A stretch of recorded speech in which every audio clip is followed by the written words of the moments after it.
but it was a great time with my dad.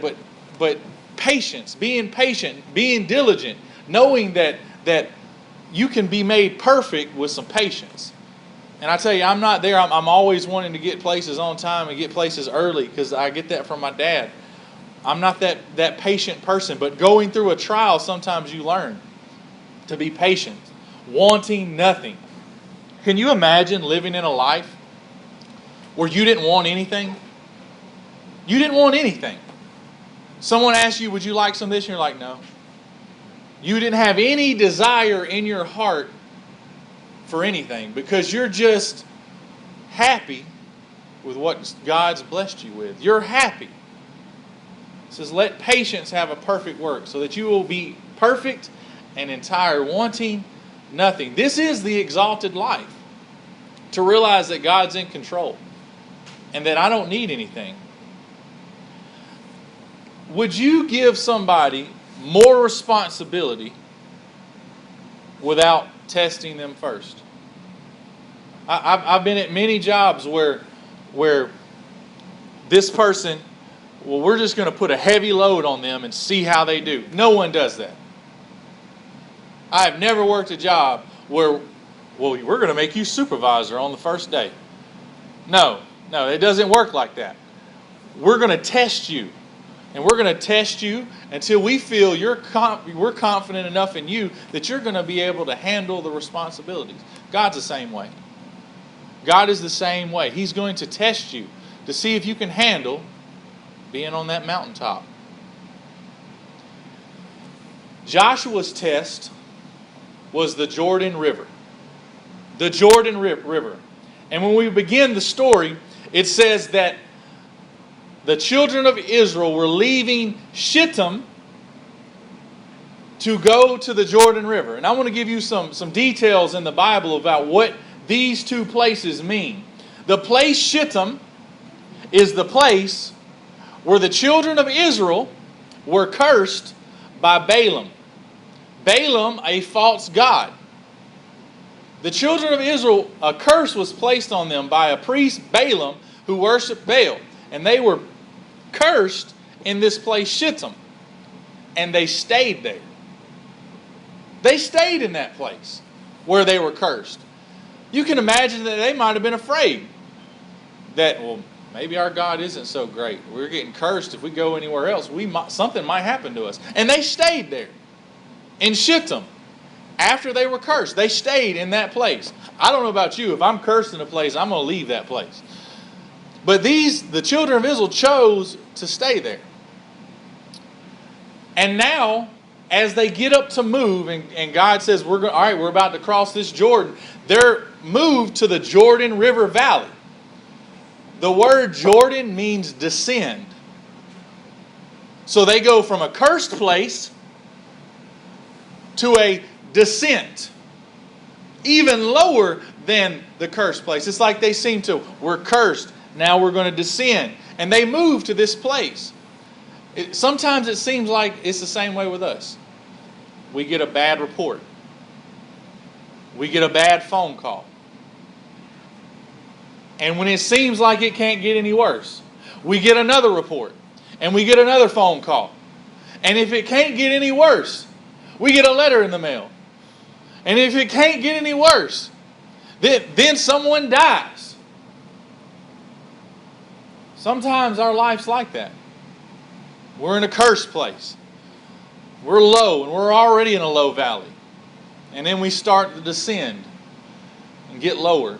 And get lower, and it seems like we can't see the light of day. Why? Why are we going through this? It's because God's testing you.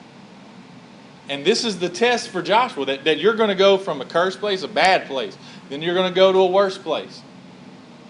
And it's going to seem like that you're not going to get any help whatsoever. But there, when you can't get any further down, here comes God. I'm about to exalt you. I'm about to lift you up. You couldn't get to that mountain alone, but I'm going to take you up there. I'm going to take you up there and I'm going to show you my glory. I'm going to show you the amazing wonders that I have planned for you on the mountaintop. Because we sometimes can't get there on our own, and God knows that. And we go through the valley and we get tested and we get tried, and it makes us stronger. Well, today I made it halfway up the mountain. And I got back down. I got tired, and then the next test, I might make 75% up the mountain. And then I'll go through another test, and eventually I can get to the mountain on my own. Or I can get to the mountain with God's help, holding my hand, getting to the top. He's testing you. He's building you. He's making you stronger. They're moving from a low place to a lower place. Sometimes it seems like a problem gets bigger, and just one problem gets bigger and bigger. Do you know at the time they crossed the Jordan River, that the Jordan River was as big as it possibly can? It was harvest time, and it says in the Bible in chapter 3, verse 15, it says, "For the Jordan overfloweth all its banks at the time of harvest." That this wasn't just a normal river. This wasn't just normal Jordan River. This was Jordan River after the rainy season, and it has overflowed its banks. Has any of you ever seen a river that's overflowed its banks? That means the water is as high as it can be, and the water is on the sidelines. It's a floody river. And it's a raging floody river. That not just that, oh, well, it's just on the banks. That means it's shallow water. No, even on the banks as it's flowing, you could step your foot in and it could take you away. This river is as big as it can be. It's as big and as amazingly large as it can be. God had positioned him and said, all right, we're in a low place. We're going to a lower place. Now I'm going to test you. You're as low as you possibly can, but now here's a big, humongous problem in your way. The biggest Jordan River you can get. And what does God ask him to do? Step in.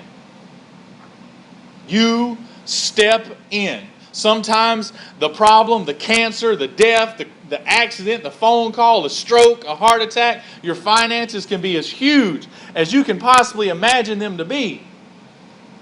But God doesn't tell you to run from it.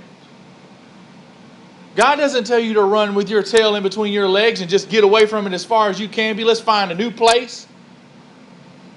Let's find a new thing to do. Let's just forget it. Let's file bankruptcy. No, God says step in. Get involved in it. It's time to buckle down and step in. When the problem gets as big as it is, the priests, they stepped in.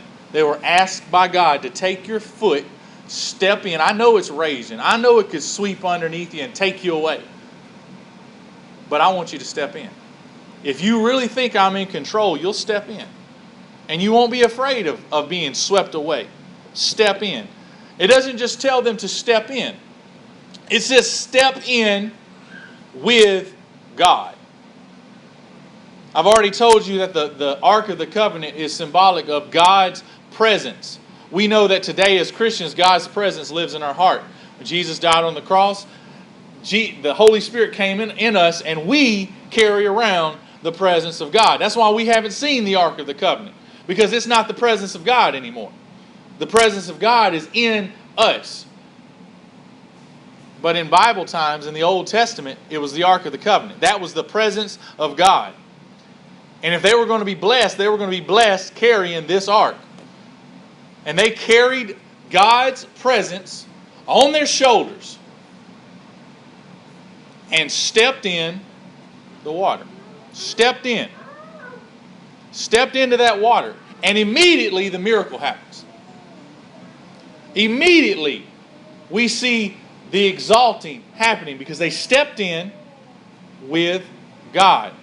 Living the magnified and exalted life requires knowing that God is in control in the chaos of life. Knowing that even when the water is raging, if I step in with God, He's in control and He's going to magnify me, exalt me, lift me up, and take care of me. In the middle of the raging river, the priests are standing firm on solid ground. In verse 17 it says, "And the priests that bear the ark of the covenant of the Lord stood firm on dry ground in the midst of Jordan. And all the Israelites passed over on dry ground until all the people were passed clean over Jordan." Until all of them had passed, those priests stood there on dry ground with raging water around them. Can you imagine how afraid they were? Even though they stepped onto dry ground, they stepped into that water and they stepped on dry ground and the water just receded and the ground was dry. And they were standing on a solid, firm foundation. I'm sure they were still afraid that, this water could let up. But they still stood firm until everyone had passed over. They stood firm. Everything around me might be sinking sand, but on Christ, the solid rock, I stand. They stood solid because they carried the presence of God with them into their problem. And they were able to stand firm.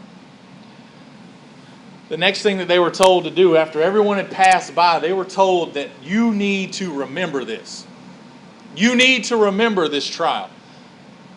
Days are going to pass. Weeks are going to pass. Months are going to pass. But you need to remember what I did for you. And so that you can remember, I want you to get 12 men. One man from every tribe of Israel. There's 12 tribes of Israel. I want you to get one man from every tribe. Each one of them is going to carry a stone from one side of the river to the other. And they're going to carry it on their shoulder. And they're going to carry it across this river and they're going to place it on the other side in a stack. So that every time you pass by this pile of rocks, this pile of stones, and your children ask you, what do these stones mean? Something's different here. These stones look like they were stacked. What does this mean? You are to tell them what God did. You don't go through your trial and your test for your own reasons, for your own benefit. Sometimes you go through a trial or a test so that you can stand up boldly and tell somebody, this is what happened to me. May you find comfort in it. May you find some piece of comfort. May you find some knowledge in my test that will benefit you. You don't go through trials just for yourself. And I don't really like people that they go through their trial and their test and they just seclude themselves. They take themselves and they go in a corner and they never let anybody in on what God's doing in their life. And after it's passed, it was for them. No, you need to testify of what God's done. You need to tell somebody about how awesome and how amazing your God is so that they can remember. See, we're dealing with Joshua. Everyone that had went through the test, the miracles of Moses, everyone was dead. If you remember, Moses and the children of Israel sinned. When they came to Jericho and they went and spied out the Canaan land, they saw large giants and they came back saying, we can't take them. Only two people trusted and said that we can take it. And that was Joshua and Caleb. And everybody else were afraid. And God said, all right, none of you are going to get to see this. None of you are going to cross over into the promised land. And so everyone had passed away, and all the miracles that had been performed were no more. And Joshua says, we're going to take stones to the other side because we're going to be in this Canaan land. And we want people to know, because when our kids get older, they're not going to remember the day the water passed and split and the priest stepped on dry ground. So we're going to put stones here to remind us, to remind them, that when you go through a test and God shows up, it's not something you keep to yourself. It's not something you forget about after a month. It's not something you forget about after a year. It's not something you forget about after 60 years.